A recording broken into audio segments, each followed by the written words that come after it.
Having songbirds visit is one of the joys of having an inviting backyard or garden. It's always a pleasure to see the variety of birds that drop by for a rest, a bite to eat, or a drink of water. One of the ways to turn your backyard into a haven for songbirds is by putting out bird feeders. There are three basic types to choose from.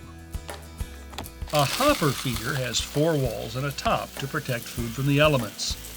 Larger hopper feeders hold a greater amount of seed and therefore require less refilling. They attract blue jays, nuthatches, and woodpeckers, among others. This is a platform or tray feeder. Food is spread across an open surface, and the feeder often has a roof to keep food dry.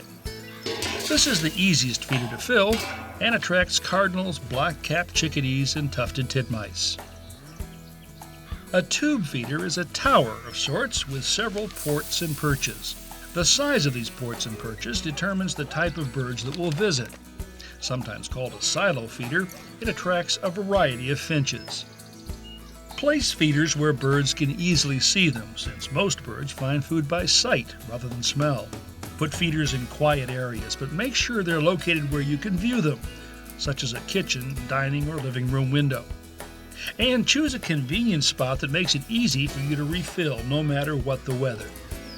Position feeders close to the shelter of trees and shrubs, so birds have a refuge while they wait their turn, but not too close. Otherwise, squirrels will have a good jumping off point and outdoor cats can more easily stalk. Select a location where cleanup is not an issue, since there will be feathers, seed shells, and droppings on the ground below. Keep in mind the food that you put in your feeders will determine what kind of birds come visiting.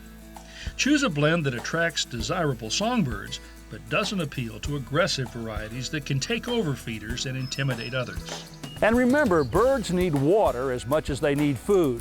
Consider a bird bath for your backyard, or if you have a pond or stream, place a flat rock in the center to serve as a perch. Or place a large saucer on the ground or on top of a tree stump and fill it with water.